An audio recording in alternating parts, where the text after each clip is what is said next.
If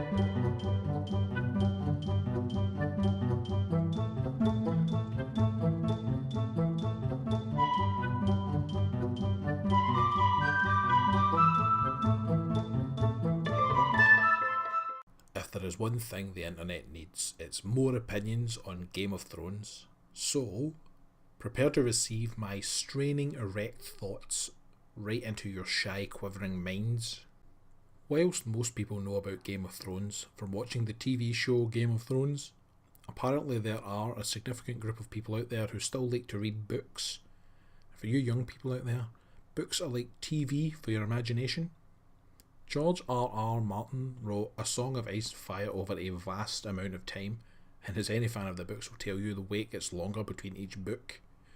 Now, if you only watch the show, the books will probably only be relevant to you if you read internet forums and have seen warnings like, "Book readers, no spoilers please."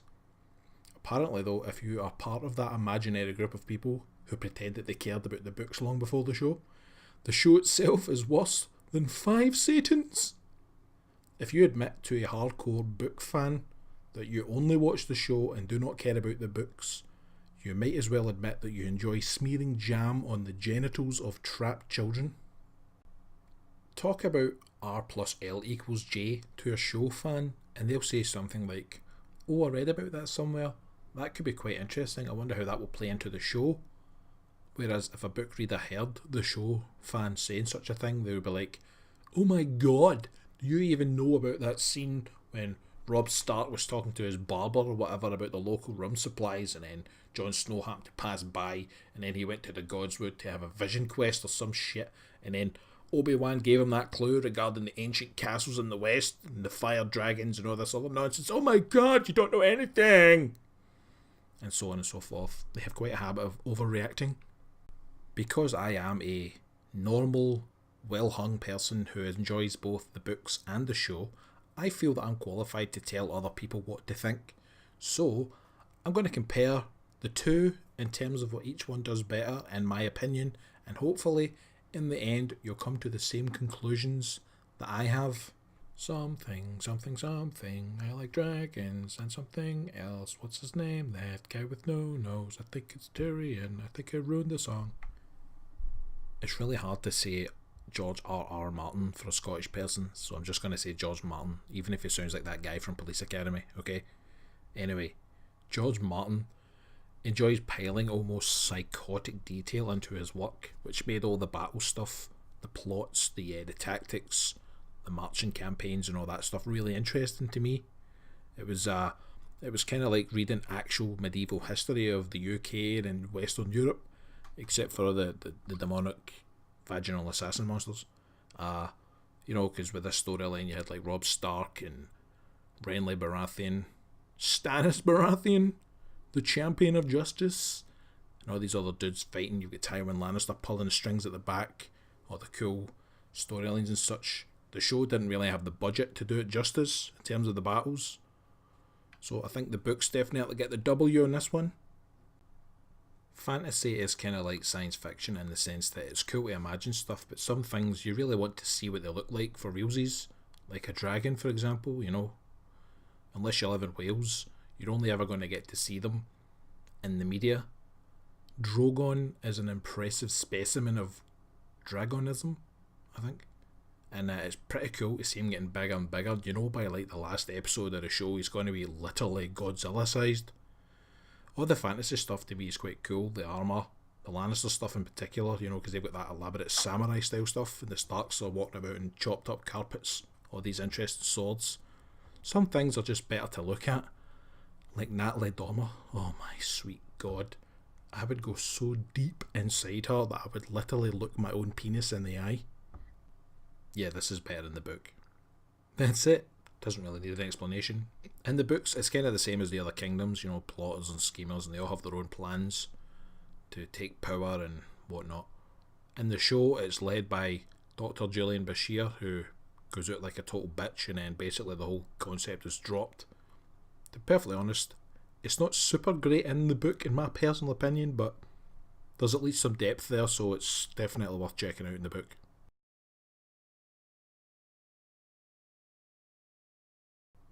Yeah, I'm fucking saying it. Obviously, if you've watched the show and read the book, obviously the impact of the second version that you encounter will be lessened.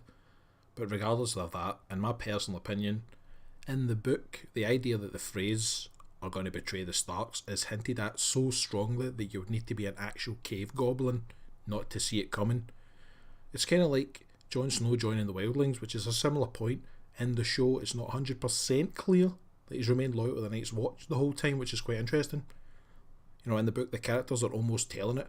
Those Freys are definitely the backstabby teaming up with the Lannister sorts. We best not trust those guys.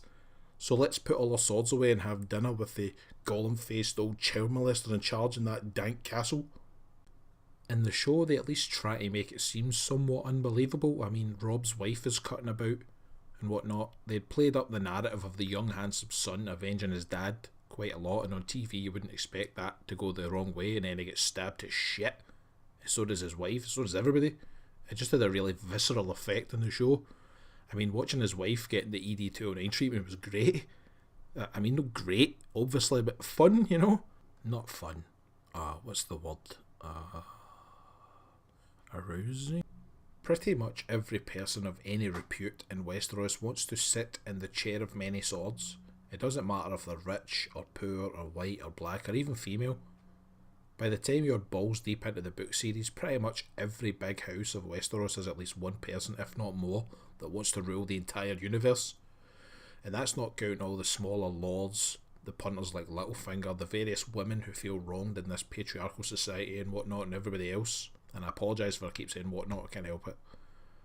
And what's more, most of these people actually have plans that they're putting into place, and when one person's plan goes well, another person's plan fails miserably, and then the original person's plan is beaten back by another person's plan, and so on. It's a constantly evolving web of deceit and plotting and backstabbing and big words. On the other hand, George Martin has shown that his solution to resolving plotlines generally is to add a couple more plotlines. Even the most unwashed neckbeardian, the kind of guy who collects used chicken bones from outside Martin's house, has probably accepted that the last book in particular was a bloated casserole of utter clown feet. I know there are fans out there who enjoy the Lady Stoneheart stuff, for example, but it's kinda pointless in real terms, as is the whole Brienne takes a trip around the entire fucking planet thing. And don't even get me started on the little Griff thing. I just do not understand what Martin was thinking about with this one. A young Targaryen, hidden away from Westeros, sneaked away to Essos, under the watchful eye of an older noble knight figure. This kid grows up knowing that they are the true bloodline of the so-called real king, so they raise a force in Essos so they can invade Westeros to try and reclaim the Iron Throne. Does this sound vaguely familiar to anyone else? Given how much time George Martin expended trying to solve the Meereenese knot, I wonder how fans will respond to Daenerys finally invading Westeros, only to find out that a Targaryen claimant to the throne and the family lineage has already done so. Hello? This is all assuming that the books ever get finished, and we all know that they won't. The biggest advantage that the show could have is that it is going to end somehow, hence the problem with the weed-like growth of the plots. There are plenty of YouTubers out there like Preston Jacobs or Alt-Shift-X, Ideas of Ice and Fire, and others that all have these amazing theories and explanations for things, little known angles about what Lord wants to do what and what characters are relevant to what storyline and the motivations behind individual actions and whatnot. They're incredibly interesting stuff, and I thoroughly enjoy the videos of the people I've just mentioned in particular. But the deeper and more complex the stories get, the harder it's going to be for George Martin to actually finish them all. He's done incredibly well to plot this stuff out as far as he has, but he's just made it impossible for himself, and let's face facts here, he's probably swimming in money and grabbing all the pussies that two hands can find. So it's never going to happen. Let it go, man. Let it go.